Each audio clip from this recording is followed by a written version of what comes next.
Chapter 25 Exorcism. St. Paul in Romans 6:1 and 2 raises and answers an important question. What shall we say then? Shall we continue in sin that grace may abound? God forbid. How shall we that are dead to sin live any longer therein? The question is one of exorcism. How shall sin be cast out of our lives? History is littered with attempted answers to this question, and it has been a frequent direct or indirect subject of fiction. The best-known example is Robert Louis Stevenson's Dr. Jekyll and Mr. Hyde, 1886. Stevenson, in this work, gives us an attempt to control or to exorcise evil. Dr. Jekyll, a scientist, creates Mr. Hyde, in itself an evil act which reveals a more than clinical interest in sin.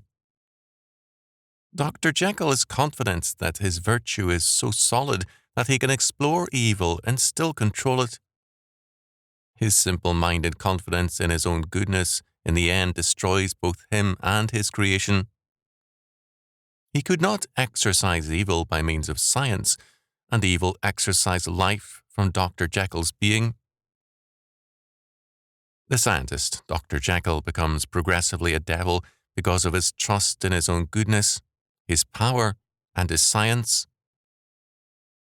In various forms, others since Stevenson have attempted to deal with the problem. One such effort was Lionel Rubinoff's The Pornography of Power, 1967. Rubinoff's approach is existentialist. What this means is that his perspective is anti-theological.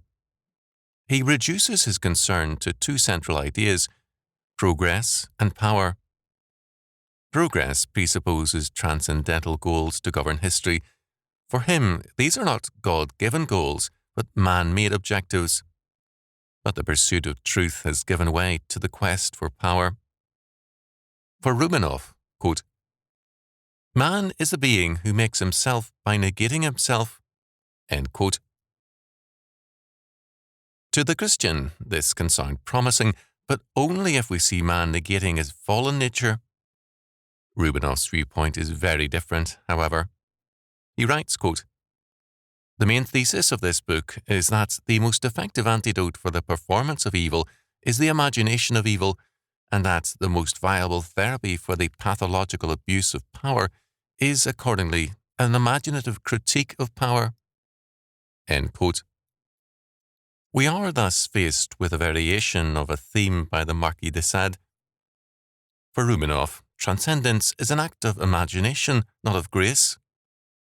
By giving in to the pornographic imagination, he can cleanse himself, and by indulging his power-hungry imagination, he can transcend it and become apparently an innocent lamb. The imagination of evil and of power supposedly enables man to transcend both. For Rubinoff, the humanistic imagination creates its own grace. Genesis 6:5 tells us of man that, quote, "Every imagination of the thoughts of his heart was only evil continually," end quote.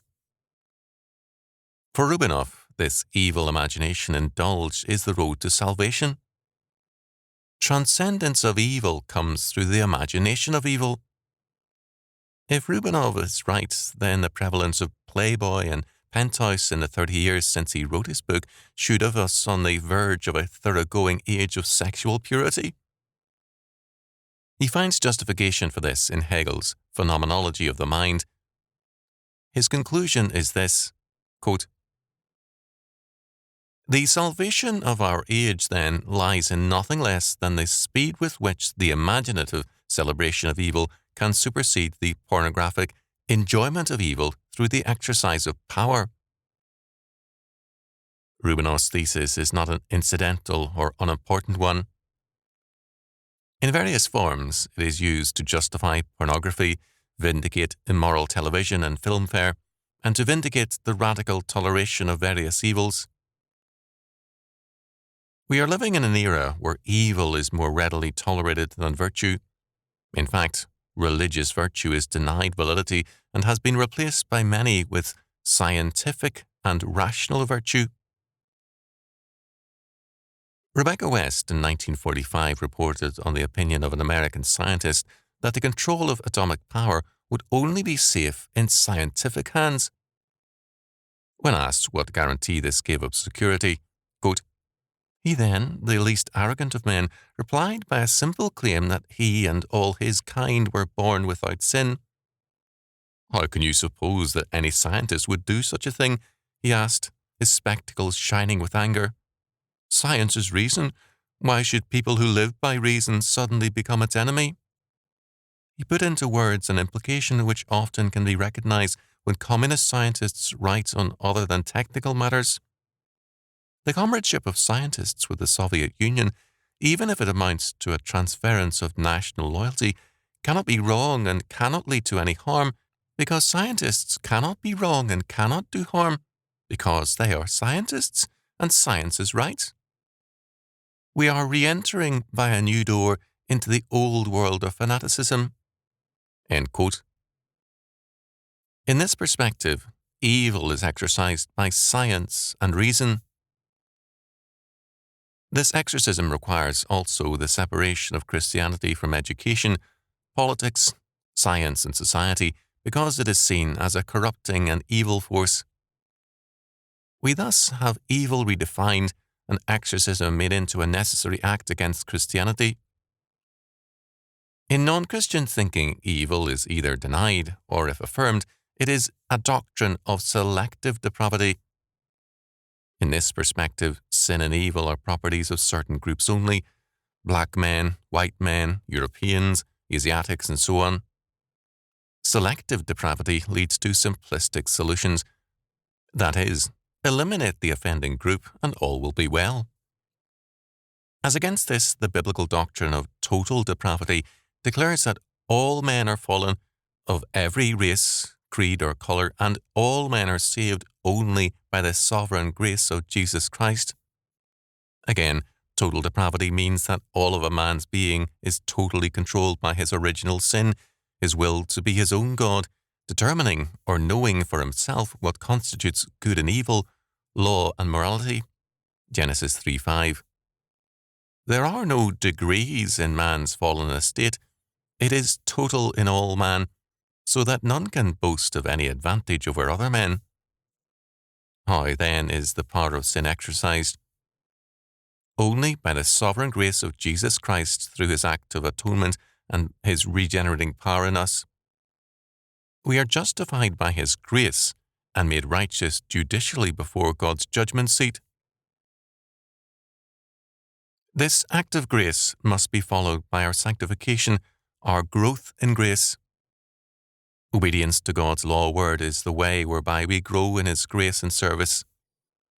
Because we must not sin in the expectation that grace will abound, Romans 6:1 and 2, we must rely on God's law for our sanctification, since it is his gift to us, an aspect of covenant grace, and an expression of his righteousness or justice.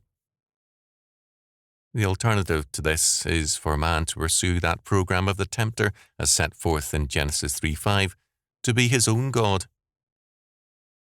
More than a few contemporary writers have seen this as a legitimate goal. This should not surprise us.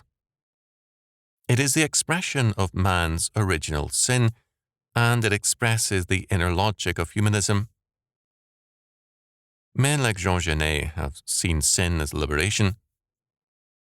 According to Richard N. Call, quote, to kill gratuitously without hatred and without purpose is a step in the right direction, end quote. Moreover, quote, to begin with the act of murder is seen as an act of liberation in every sense: liberation from conventions, liberation from society, liberation from oneself and from God. It is the supreme act that destroys the status quo, whatever that may be. End quote. It is in terms of this that Jean-Paul Sartre saw Genet as Saint Genet, a saint of the existentialist world. Given this perspective seen in popular forms of the media, the rise and prevalence of mindless, random, and unexplainable killings becomes understandable. They are forms of liberation, exercising the biblical frame of reference. Apart from the whole law word of God, we can neither understand nor replace this evil form of exorcism. The exorcism of Christianity